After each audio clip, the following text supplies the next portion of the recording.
बिस्मिल्लाहिर्रहमानिर्रहीम। अस्सलाम वालेकुम स्टूडेंट्स। आज हम सॉल्व करेंगे एक्सरसाइज नंबर 8.3 का question number 12 to question number 15।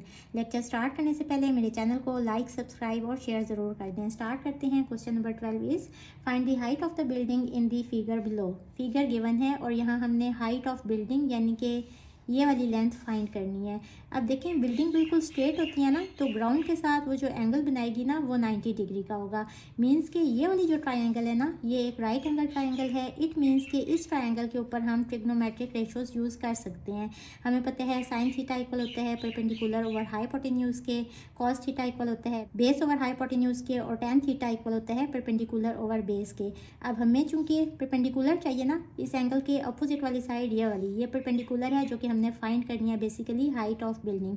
तो परपेंडिकुलर इस वाली रेशो में और इस वाली रेशो में है। अब अगर आप इस वाली ट्रिग्नोमेट्रिक रेशो को देखें तो परपेंडिकुलर के साथ जो दूसरी साइड है ना वो है बेस, यानी कि ये वाली साइड।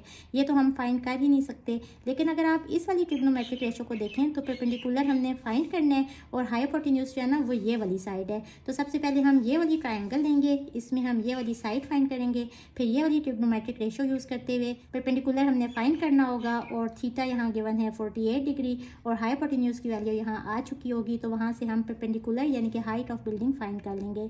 तो इसको सॉल्व करने के लिए सबसे पहले तो इस वाली ट्रायंगल को ना कोई नाम दे लें। सपोज इसको कह लें ये है ए, इसको कह लें बी, इसको कह लें सी और इसको कह लें D. In triangle A B सी।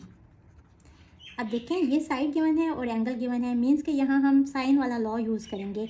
ए की अपोजिट वाली साइड स्मॉल ए होती है, सी की अपोजिट वाली साइड स्मॉल सी होती है और बी की अपोजिट वाली साइड स्मॉल बी होती है। बेसिकली हमें स्मॉल बी चाहिए ना, तो बी यहाँ लिखेंगे और ए वाली साइड गिवन है तो ये वाली रेशो भी हम यूज़ करेंगे।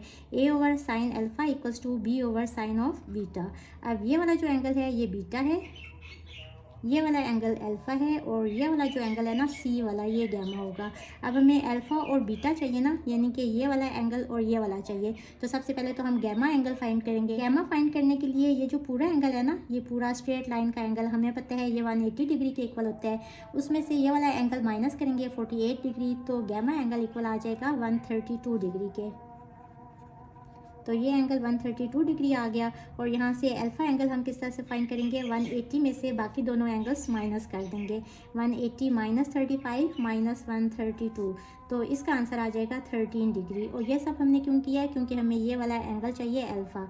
ये कितना आ गया 13 डिग्री। यहाँ पुट करेंगे, ए की वैल्यू है 150 over sine of alpha, alpha की वैल्यू है 13 इक्वल्स टू बी साइड हमने फाइंड करनी है और साइन ऑफ बीटा यानी कि साइन ऑफ 35। क्रॉस मल्टीप्लाई करेंगे, ये यहाँ जाके मल्टीप्लाई हो जाएगा, तो बी की वैल्यू आ जाएगी 150 into sine of 35 divided by sine of 13। इसको सिंप्लीफाई करेंगे, sine of 35 multiply by 150 divided by sine of 13। इसका आंसर आ जाएगा 382.467 है, तो 47 कर लें। ये तो हाइपोटेन्यूज यानी कि ये वाली साइड आ गई 382.47 इन ट्रायंगल ए बी सी।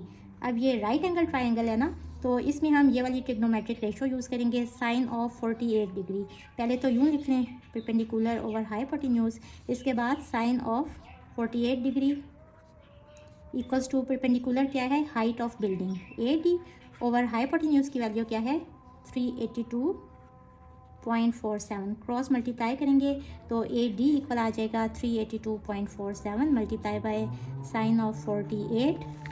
तो इसको सिंपल मल्टीप्लाई करेंगे साइन ऑफ 48 से, तो इसका आंसर आ जाएगा 284.22 है, तो 2 ही रहने दें। तो हम लिखेंगे कि height of building equals to 284.2 feet. So this is our answer. Question number 13 में क्या कह रहे हैं, 5 towers A and B are located 10 miles apart at the same level of ground. Ground का एक ही लेवल है, यानी ऐसा नहीं है कि टावर ए या टावर बी ऊपर है या नीचे है, दोनों एक ही लेवल पे हैं। और दोनों टावर्स एक दूसरे से कितना दूर हैं, ये डिस्टेंस गिवन है 10 माइल्स। इसके बाद क्या कहते हैं, rangers at fire tower A spots a fire at 42 degree. Tower A पे कुछ रेंजर्स हैं जो कि फायर करते हैं और कितने का एंगल बना रहे हैं, 42 डिग्री का। And rangers at fire tower B spot the same fire at 64 degree. और टावर बी पे जो रेंजर्स हैं ना वो उसी जगह पे फायर कर रहे हैं और वो कितना एंगल बना रहे हैं, 64 डिग्री का। How far from tower A is the fire. सबसे पहले तो यहाँ तक समझ लें कि टावर ए जो है ना, ये वाला टावर, इस जगह पे अगर सपोज फायर है तो हमने ये डिस्टेंस बताना है कि टावर ए से फायर तक कितना डिस्टेंस है। तो सबसे पहले तो इस पॉइंट को कह दें ये ए है, ये पॉइंट बी है, और इस पॉइंट को कह दें कि ये सी है। इसकी अपोजिट वाली साइड स्मॉल सी होगी, इसकी अपोजिट साइड स्मॉल बी होगी, और इसकी अपोजिट साइड स्मॉल ए होगी। अब हमें क्या डिस्टेंस चाहिए, बी, और सी गिवन है, तो C over sine of gamma equals to B over sine of beta. ये दो रेशोज़ यूज़ करेंगे, ए वाली रेशो यूज़ नहीं करेंगे क्योंकि ए भी गिवन नहीं है, और बी वाली तो हमने करनी ही है क्योंकि बी हमने फाइंड करना है। अब यहाँ वैल्यूज़ पुट कर देंगे, सी की वैल्यू है 10 over sine of gamma. Gamma कितने है, ये ए है ना, ये अल्फ़ा है, ये बी है, तो ये एंगल बीटा है। अब गैमा हमें एंगल चाहिए, तो ये एंगल फाइंड करने के लिए हमें पता है कि sum of all angles of a triangle equal होता है 180 डिग्री के। यहाँ से आ जाएगा gamma equals to 180 minus alpha. Alpha कितना है, 42, और माइनस बीटा, बीटा कितना है, 64। इसको सिंप्लीफाई करेंगे तो गैमा एंगल इक्वल आ जाएगा 74 डिग्री के। अब यहाँ पुट कर दें, सी की वैल्यू 10 थी ना, और साइन ऑफ गैमा यानी कि sine of 74 degree equals to B कितना है, बी हमने फाइंड करना है, over sine of beta, beta कितना है, 64, साइन ऑफ 64। इसके बाद क्रॉस मल्टीप्लाई करेंगे, बी की वैल्यू आ जाएगी 10 मल्टीप्लाई बाय साइन ऑफ 64 और divided by sine of 74। Calculate कर लेंगे और सिंपल बस ये हमारे पास आंसर आ जाएगा, साइन ऑफ 64 मल्टीप्लाई बाय 10 और डिवाइडेड बाय साइन ऑफ 74। तो आंसर आ जाएगा हमारे पास 9.35, इसको 9.4 कह लें, और साथ में यूनिट कौन सी यूज़ होगी, चूँकि यहाँ माइल्स है तो ये भी आ जाएगा माइल्स। मीन्स के जो फायर है ना वो टावर ए से कितने फासले पर है, 9.4 माइल्स। तो हम एंड पे लिखेंगे the distance from tower A to the fire is 9.4 miles approximately. और यहाँ जो लिखा हुआ है ना, to the nearest 10th of the mile, यानी कि हमने पॉइंट के बाद ना सिर्फ 10th प्लेस तक लिखना है। इसके बाद जो 1 प्लेस होती है ना, इसको हम कहते हैं 10th प्लेस, तो ये हमने राउंड ऑफ किया है इसको 10th प्लेस तक। तो ये हमारा आंसर आ गया है। Question number 14 is circle O has a radius of 15 centimetre. इस सर्कल का रेडियस है 15 centimetre. The angle between radii O A and O B is 120 degree. O A और ओ बी ये दो रेडियाई हैं और इनके बीच में एंगल है 120 डिग्री का। अब रेडियाई से पता चल रहा है कि ओ ए भी रेडियस है और ओ बी भी रेडियस है, क्योंकि रेडियाई जो है ना ये प्लूरल है रेडियस की, मीन्स कि ये भी रेडियस है, ये भी रेडियस है, और रेडियस की वैल्यू गिवन है 15 सेंटीमीटर। तो यहाँ मैंने ये वैल्यू भी 15 सेंटीमीटर लिख दी और ओ ए डिस्टेंस भी है 15 centimetre. Find the length of the chord A B. हमने कॉर्ड ए बी की लेंथ फाइंड करनी है। अब कॉर्ड क्या होता है, अगर तो हमने ये लेंथ फाइंड करनी होती ना तो ये है आर्क ए बी, लेकिन कॉर्ड क्या होगी, जब हम यहाँ से एक लाइन इस तरह से ड्रॉ करेंगे जो कि ए और बी को ज्वाइन करेगी, तो अब ये कॉर्ड है। अब देखें, सपोज ये साइड इसको सी कह लें, तो इसकी अपोजिट साइड स्मॉल सी होगी, इसकी अपोजिट वाली साइड स्मॉल बी होगी, और इसकी अपोजिट साइड स्मॉल ए होगी। दो साइड्स गिवन है, एक साइड फाइंड करनी है, तो यूजिंग लॉ ऑफ कोसाइन। वैसे भी देखें कि दो साइड्स के दरमियान वाला एंगल गिवन है, तो इस केस में हम लॉ ऑफ कोसाइन यूज़ करते हैं थर्ड साइड फाइंड करने के लिए। सी स्क्वायर इक्वल है A square plus B square minus 2ab cos of gamma. अब यहाँ वैल्यूज़ पुट कर दें। देखें, सी साइड के साथ जो एंगल होते हैं ना ये गैमा होता है, तो यहाँ कॉज ऑफ 120 डिग्री आएगा। ए की वैल्यू भी 15 है, इसका स्क्वायर बी भी 15 है, इसका स्क्वायर माइनस 2 इंटू 15 और कॉज ऑफ गैमा, गैमा है 120 डिग्री। अब इसको सिंप्लीफाई कर लें। 15 स्क्वायर इज़ 225 प्लस 225, इसका आंसर आ जाएगा 450, और माइनस 2 इंटू 15, इसका आंसर आ जाएगा 450, और cause of 120 is minus 0.5, minus minus plus हो जाएगा, और इसको मल्टीप्लाई करेंगे 450 से तो आंसर आ जाएगा 225। इसको ऐड करेंगे 450 में तो आंसर इज़ 675। ये तो सी स्क्वायर का आंसर आ गया। अब हमें सी चाहिए तो दोनों तरफ स्क्वायर रूट ले लेंगे। स्क्वायर रूट से कट जाएगा तो सी की वैल्यू आ जाएगी under root of answer equals to 15/2 which is equals to 25.98। तो ये हमने length of chord A B find कर ली। आप इस तरह लिख लें, equals to length of chord A B, और इसके साथ यूनिट कौन सी आएगी, सेंटीमीटर की। So this is our answer. Question number 15 is 2 lighthouses are 12 miles apart along a straight shore. एक स्ट्रेट शोर है, यानी कि समंदर के साथ एक बिल्कुल सीधी जगह है जिसके ऊपर 2 लाइट हाउसेज हैं। सपोज ये एक लाइट हाउस है और ये दूसरा लाइट हाउस है, और दोनों एक दूसरे से कितना दूर हैं, 12 माइल्स, यानी कि ये जो डिस्टेंस है ना, ये 12 माइल्स है।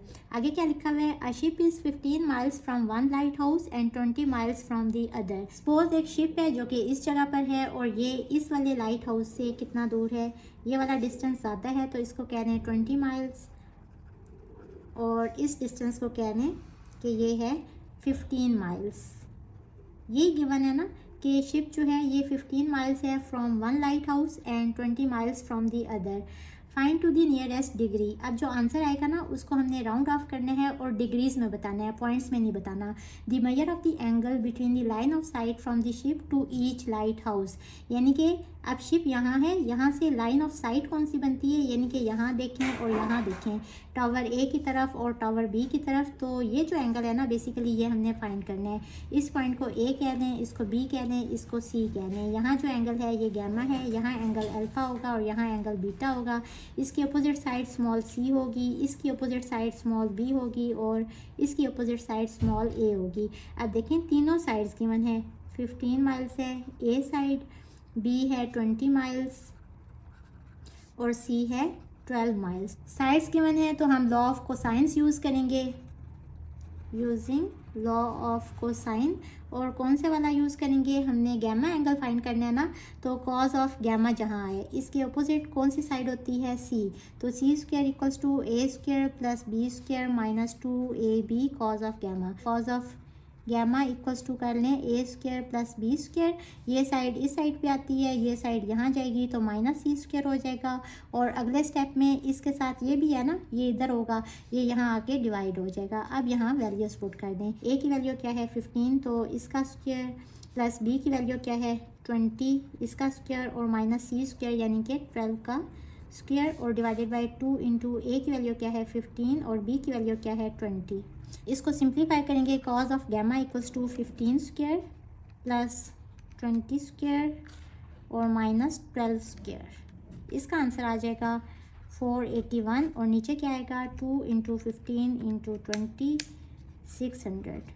481 डिवाइडेड बाई 600 इक्वल्स टू 0.8016, तो 17 कह रहे हैं।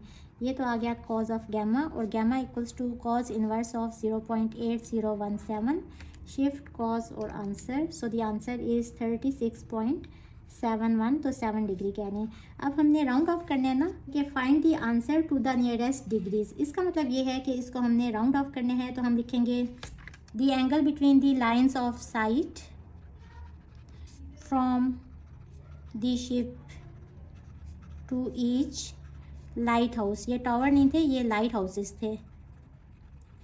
इसको राउंड ऑफ करें तो इसका आंसर क्या आएगा 37 degree. So this is our answer. Hopefully students आपको आज के लेक्चर की समझ आ गई होगी। अगर आप मेरे चैनल पर नए हैं तो मेरी वीडियोस को लाइक, सब्सक्राइब और शेयर ज़रूर कर दें। इसके साथ ही मुझे दें इजाज़त। अल्लाह हाफिज़।